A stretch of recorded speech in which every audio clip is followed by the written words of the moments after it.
Hey there everyone, welcome back. In the previous video, we have seen some theoretical concepts about Akita and have created a brand new Angular project using ngNew. So I have this project open in WebStorm. I'm using WebStorm. You can use any editor of your choice, either VS Code, Sublime Text, or Atom. It doesn't matter. So I'm using WebStorm here. So I have this project open, and I have spin up my development server using ngserve. So it's running on localhost 4200. So it's running here. So this is the bare minimum application which Angular gives. So if you are not new to Angular, you must be familiar with the structure. We have this app component which is generated when we do ngNew, and we have this two modules, app module and app routing modules. We'll be refactoring it a little bit. So, first of all, let's go ahead and see some basic structure of our app which we are going to build. So this is the diagram, basic diagram, which represents the workflow of our application. Now here we have two components, home component and add to do component. Now what home component will do, at the initial time when the home component will be loaded, it will call get to do method from to do service. So to do service will approach the backend. It will fetch all the to dos, all the previous to dos, and will store them in the store. The store is directly linked with the query, and when the data will be added to the store, the home component will be updated. So all the to dos will be displayed on the home component. And then we have this add to do component. So this component is basically responsible for adding new to dos. We will call a add to do method in the service. It will again approach the backend. It will create a to do in the database and will update the store. The store is linked with the query, and the home component will be updated. So the new to do which you have added will be displayed in the home component. So this is the basic workflow of our application. If you want, you can take the screenshot of this, or no worries, we will be visiting this diagram again and again in the series when we will be implementing each functionality. So let's go ahead and refactor our application a little bit. So first of all, let's open app component.html and delete everything. Let's have a simple h1 tag which says hello world. If we save this, so hello world is displayed. Now we have these two modules, app module and app routing module. So we will quickly generate two components, as I have discussed here that we have two components, add to do component and home components. So we are going to generate two components using CLI. So the command to generate the component is ng generate component and then the component name. So our first component will be home. So it will generate the component for us. It will be inside the app directory. So this is our home component, and we are going to generate another component name add to do.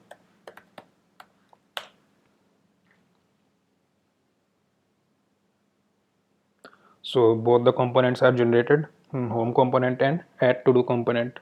So if we go to the app module, these components are automatically added in the declared array by the CLI. Now we have to configure the routing for these components. So just go to the app routing module. So basically for routing, we don't need a separate routing module. We can just define our own routes.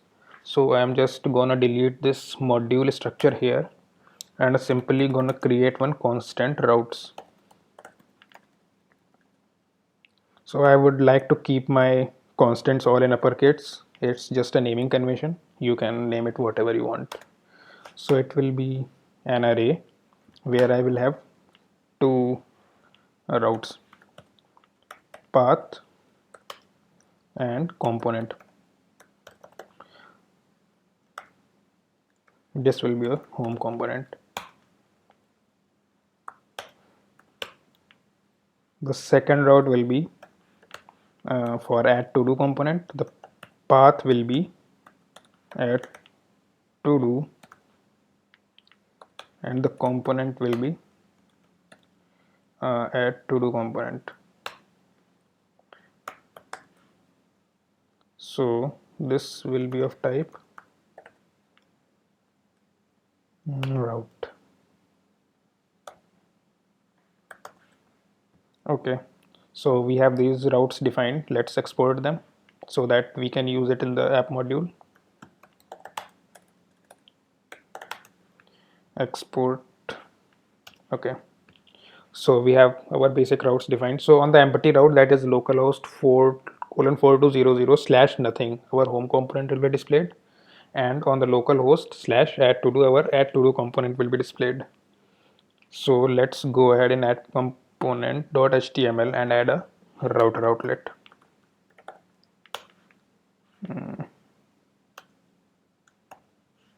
Yes. So now just register these routes which we have created. So router module dot for route routes.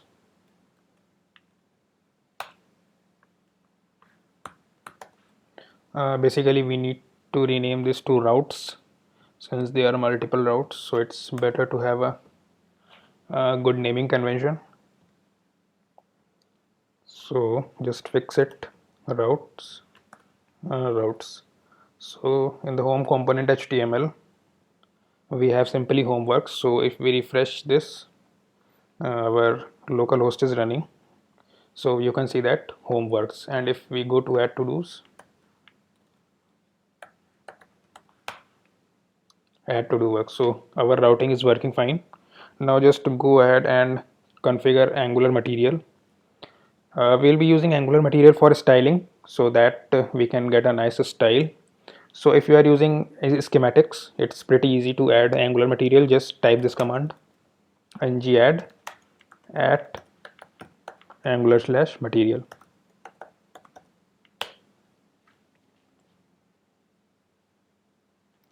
It will go ahead install all the packages related to Angular material, and will include hammer.js inside HTML. Basically it will configure your Angular project to use Angular material. If we will be using directly npm, so here it is saying to choose a custom theme, so we are going to go with indigo pink. So if what I was saying is if we are directly installing it through npm, so we have to configure it manually, but since we are using schematics, so it will go ahead and configure our Angular application, install all the dependencies, will add the required imports, and will make our Angular application ready to use Angular material. So let's choose indigo pink. Set up global Angular material typography style, yes. Set up browser animation for Angular material, yes. So it will be installing all the packages. So in the next video we will be setting up our store. We will be installing the Akita. We will be setting up our store, and we will be continuing with our get to do function. So let's see you in the next video till it will finish installing the packages, so it's completed successfully.